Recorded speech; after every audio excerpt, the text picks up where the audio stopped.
Pietų Lietuvos centras Alytus. Šeštasis mūsų Respublikos miestas. Dzūkijos sostinė. Jaukus ir judrus miestas Lietuvoje. Jam buvo lemta sovietmetyje tapti dideliu industriniu centru ir dabar Alytus daug ko nenusileidžia Vilniui ar Kaunui, bent didelėmis gamyklomis, tiesiog gigantais. Tiesa, Lietuvos mastais.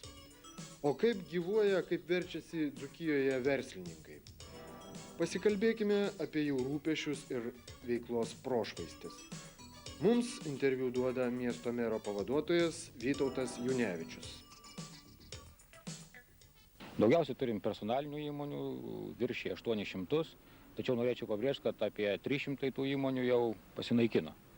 Nuo įsikūrimo pradžios. Nebankrutavo, turbūt paprasčiausiai nutraukė savo veiklą, pamatė, kad jinai nepelninga, galbūt jungėsi į akcinės bendrovės. Taip pat turime apie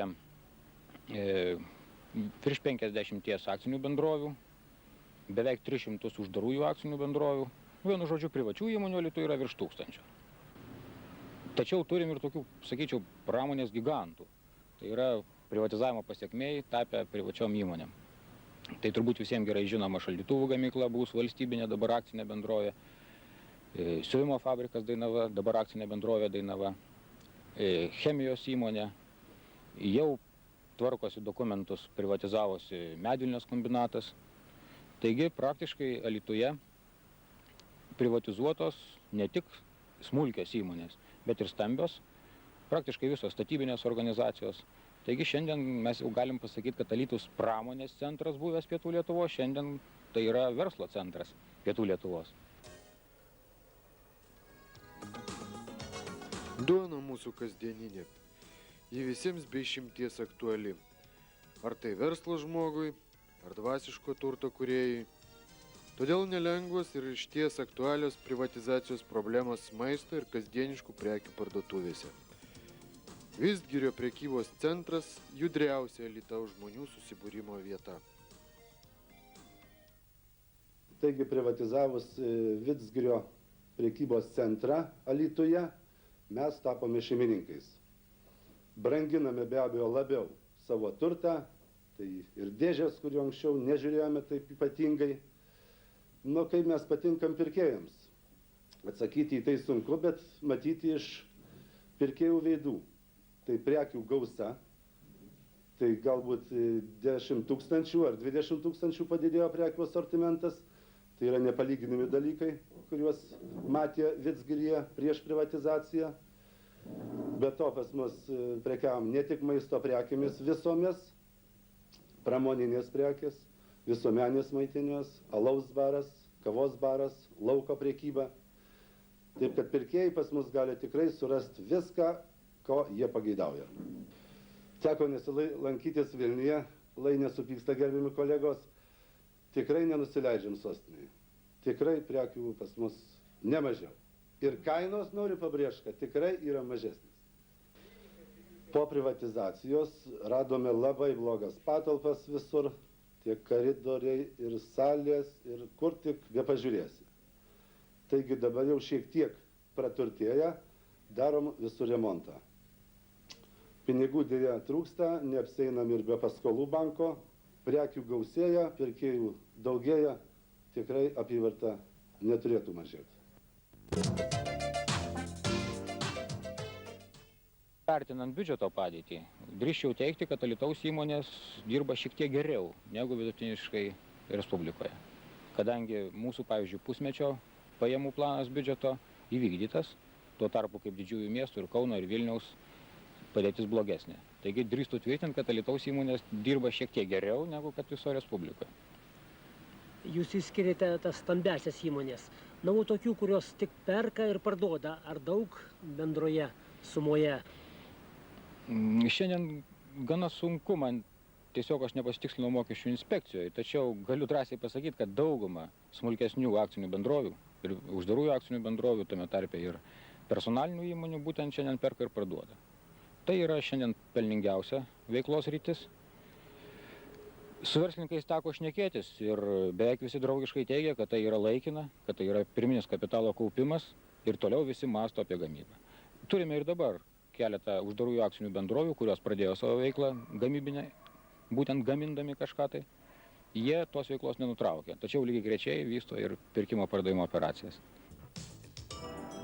Kiek iečių sulaužyta, puolant ir moralizuojant, patariant ir nurodant, kaip iš žemdirbio supirkti ir miestelėnai parduoti mėsos produktus. Alytaus mėsos kombinatas taip pat tapo akcinė bendrovė. Kai kas tuoj pat priklijavo etiketę. Jie monopolistai. Ar taip iš tikrųjų yra? Jeigu Alytaus parduotuvėse prekystalėje guli Alytaus maisto dešros, šalia jų guli Utenos mėsos dešros, Kauno, Vilniaus, kokie mes galim vadinti save monopolistais. O be to Dzūkijoje yra 3 mėsos perdirbimo įmonės. Jie dar kūrėsi ne vieną. Taip, kad su monopolisto žodžio aš jokių būdų nesutinku.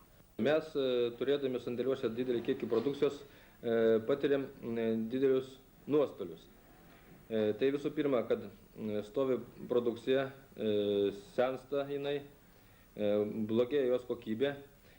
Kita, kad mes neturim realizacijos, neturim apyvartinių lėšų, negalim atsiskaityti su žemės ūkiu. Ir trečia, mes labai daug sumokam už energetinius resursus. Yra vienas iš būdų, žinoma, parduoti tą produkciją pigiau, bet kadangi šita produkcija yra supirkta aukštomis supirkimo kainomis, jos parduoti pigiau mes negalim. Todėl belieka tik tais būdas ieškoti kompromiso su žemės ūkiu, žemdirbėjais, mažinti supirkimo kainas, kad tą produkciją mūsų būtų galima parduoti vietiniai rinkai. Žemdirbių tos kainos, kurias mes siūlome, netenkina. Mes skaitom visą mūsų mėsos pramonę, kad mūsų produkcija turėtų eiti už Respublikos ribų, atsiskaitimams už naftą, dujas, tai, ką mes turim šiandien įsiskolinę buvusiai sąjungai. O tą kainų skirtumą, kurį nesutinka mokėti buvusios NVS šalis, rasti kažkokią tai kitą finansavimo šaltinį.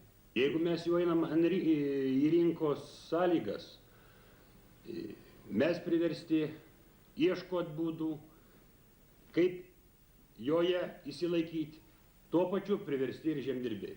Ir aš noriu dar galbūt kartą pasikartoti, kad ir žemdirbys turi auginti kokybišką, gerą gyvulį. Nu tuo pačiu ir perdirbimoji pramonė turi gaminti gerą europiniam standartam atitinkančią produkciją. Va tada mūsų kelias išeiti ir į platesnius vandenius ir išgyventi ir šiom sąlygom. Rinka nedovanoja. Tuoj pradės veikti labai žiaurus konkurencijos dėsnis, su kuriuo mes norim ar nenorim turėsim susitaikyti. Ir aš manau, kad jeigu mes nerasim būdų įspręstos problemos, įspręs pats gyvenimas.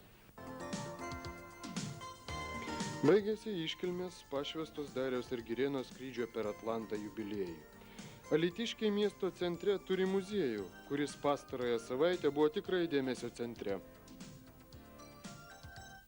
Darius ir Girėnas, tai skatau paskutinių šimtmečių, vienas iš žymiausių žmonių, ypatingai mums vyrams, kad galima pasisemti iš jų didvyriškumo, pasiaukojimo, tokio ryžto, ne kokios tai naudos savo, bet išgarsinti savo tėvynę Lietuvą visam pasaulyje, tai čia buvo gana jau toksai didelis jų pasiryžimas. Juk 19-18 metais tai Lietuva nieks nežinojo pasaulyje, nežinojo, kad tokia valstybė iš vis egzistuoja.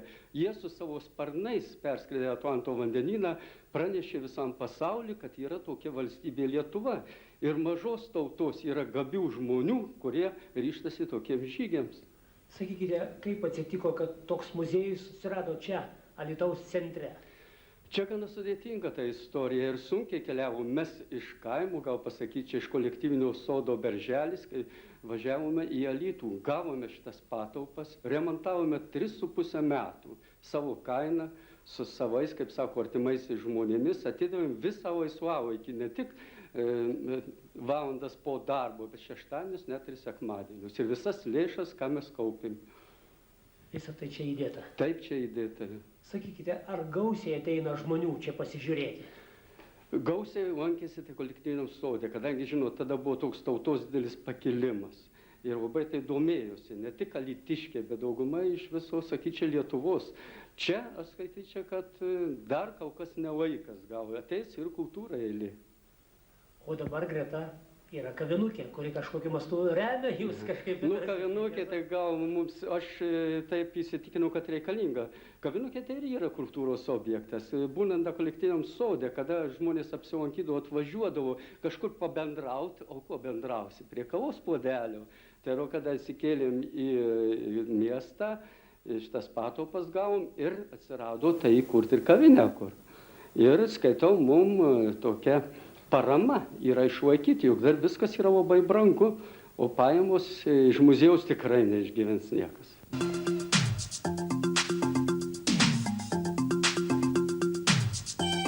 Tarkim, Alytus negali pasigirti, kad turi kažkokių tai garsių milijonierių, kaip gali pasigirti Kaunas ar Vilnius.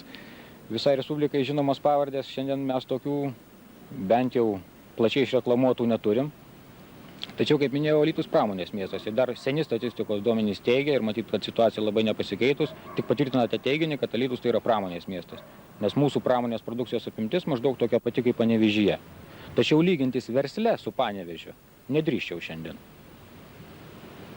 Nes matyt, kad Panevėžio verslo apimtis ir tiesiog turbūt, kad didesnis vien dėl to, kad ir gyventojų skaičius yra didesnis. Nes vien didelės įmonės tai dar nėra verslas. Šiandien turbūt nepaslaptis, kad Lietuva, kaip bebūtų gaila, turi išgyventi tą krizę, kurią visas pasaulis išgyveno 30 metais. Turime mes įvertinti 70 metų energetinės krizės viso pasaulio rezultatus ir pakeisti visą technologiją. Šiandien statom valstybę, daug labai problemų vienoj krūvoje ir matyt, kad tas procesas susitęs. Linkime jums sėkmės. Ačiū, manau, kad sėkmės šiandien daugiau reikia verslininkam negu biurokratam.